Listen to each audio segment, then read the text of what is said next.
버지니아 울프의 삶을 잠깐만 소개하겠습니다. 뭐 제가 이런 그 위대한 인물들의 삶을 일일이 다 조사해서 어떻게 하겠어요. 다 일기를 썼고 그다음에 다 메모한 것들을 다 발견해. 이런 분들이 이제 사망하고 나면 다 남김없이 조사해 가지고 그걸 다 하잖아요.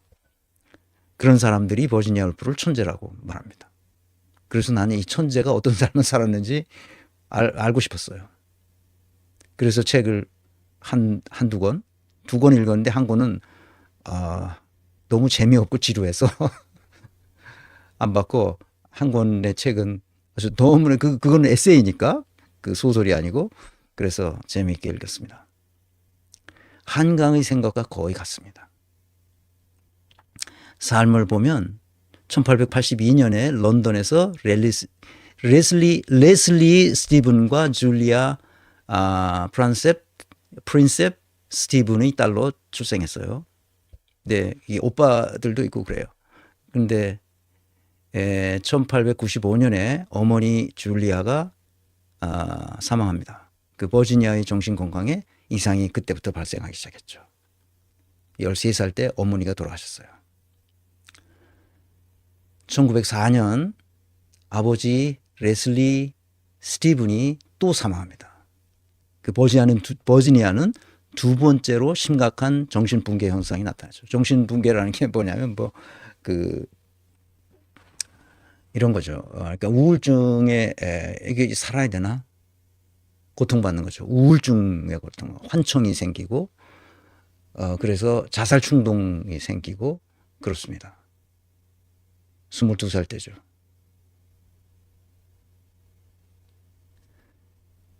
아버지가 사망하면서 생활이 바뀝니다. 근데 그 레슬리 스티븐은, 그 아버지는 그렇게 평민인데 상당히 성공한 평민이에요. 그래서 재산도 좀 있고 그 수입도 괜찮고, 그래서 다 그 아들들 둘도 다 그 대학을 가서 뭔가 사회에 공헌하는 일들을 잘 했고, 근데 예전에는 내가 50년대 60년대 여자들이 대학을 거의 안 갔잖아요. 못 갔죠. 가고 싶어도.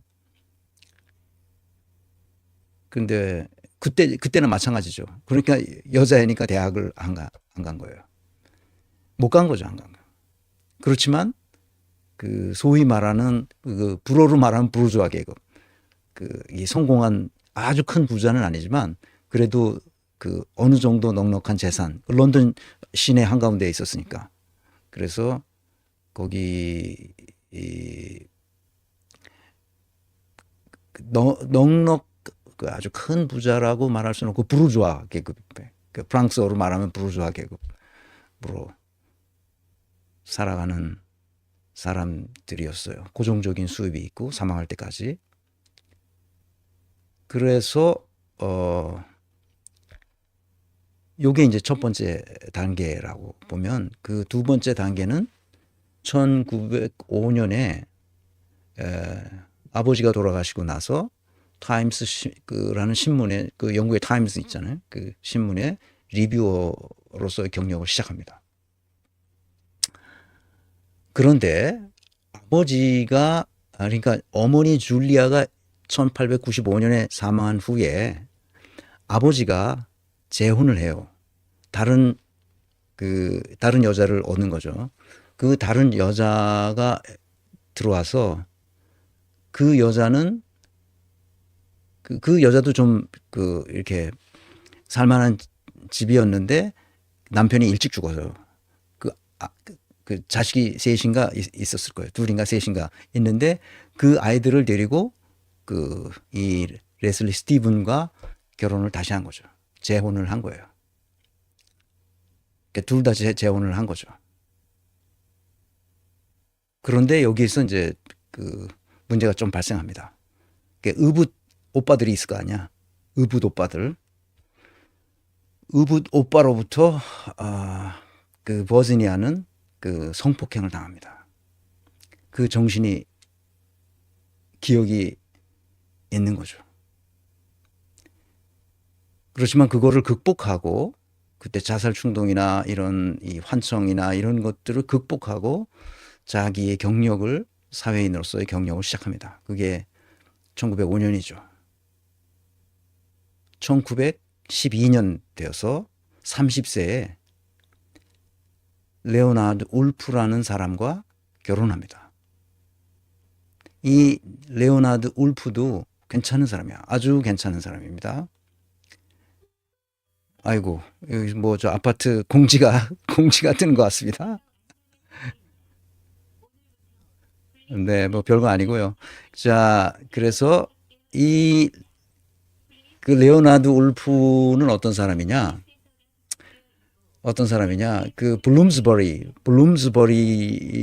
지역에 런던의 서북쪽, 런던 시내 딱 중심가에서 서북쪽에 있는 그 굉장히 괜찮은 지역에 블룸스버리 지역이 있는데 거기에 고든 뭐라 그러더라? 고든 뭐 그 집으로 이사를 합니다. 그 지역이 비교적 잘 사는 지역이에요. 그래서 블룸스버리 지금도 치면 나옵니다. 블룸스버리 그룹이라고 있어요. 블룸스버리 그룹은 당대의 지식인 계급에 있던 사람들이 모여서 정기적으로 모여서 이렇게 토론도 하고 대화도 하고 예술과 문학과 정치와 경제 문제에 대해서 토론하는 그 블룸스버리 그룹이 있는데 그 블룸스버리 그룹에 같이 버지니아가 참석했을 때 레오나르드도 거기에 참석했던 레오나르드 울프도 거기에 참석해서 같이 토론하고 이야기하고 그러네. 거기에 참석한 사람 중에 가장 유명한 사람이 누구냐? 존 메이나드 케인스예요. 케인스는 정말 천재적인 인물이죠. 근데 그 그룹에 같이 모여서 토론하고 세상에 대해서 이야기하던 그 세상에서 가장 격조 높은 지성인들이 모였던 장소에 버지니아 울프도 함께 했던 거죠. 그러니까 블룸스버리에는 어떤 데냐? 영국 박물관이 있고 런던 대학들이 가까이에 있는 곳이에요. 그러니까 언제라도 가서 자기가 필요한 정보나 문헌들을 찾아서 읽을 수 있는 그런 곳이죠. 근데 레오나드 울프가 그 버지니아를 만나서 버지니아 스티븐을 만나서 청혼을 합니다. 결혼하자고. 그래서 결혼을 해요. 하는데 조건이 있습니다. 조건이 뭐냐? 뭐 몇 가지 있었겠죠. 근데 그 중에 하나는 부부 관계를 강요하지 마라.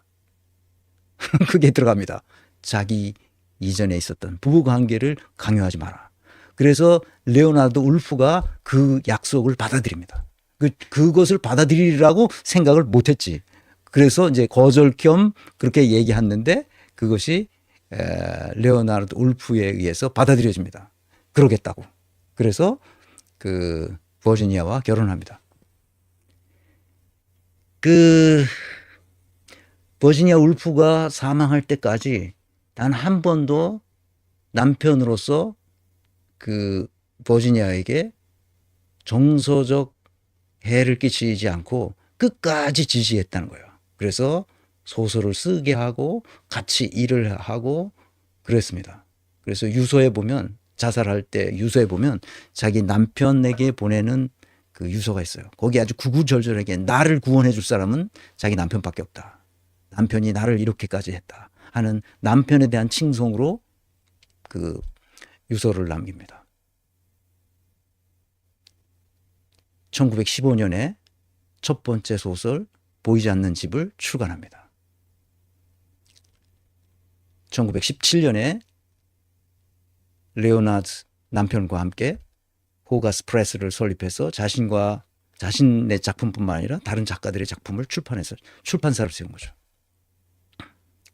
이게 두 번째 단계라면 마지막 성숙기가 있습니다. 1925년에 델러웨이 부인을 출판합니다.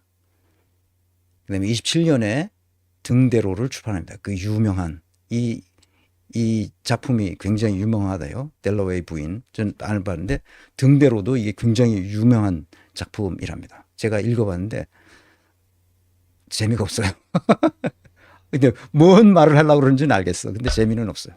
그 재미가 없어서 몇 번에 걸쳐서 봤습니다. 근데 무슨 말인지 왜 이 소설을 썼는지 이해가 잘 안 됐어요. 그 다음에 29년에 여성의 권리와 창작에 관한 중요한 에세이가 써졌는데 그게 자기만의 방이라는 겁니다. 자기만의 방은 이 아주 문고판으로 이렇게 써져 있습니다. 이게 문고판. 이거는 꼭 보세요. 이거는 뭐 읽는 게 어렵지 않습니다. 자기만의 방. 이게 잘 보이시나? 이게 문고판이에요. 문고판 조금. 자기만의 방. 뭐야 이게 민음사에서 나온 겁니다. 이 등대로도 이 민음사에서 나온 겁니다. 그런데 내가 얘기하려는 건 뒤에서 얘기하기로 하고 여기는 마지막 이제 인생을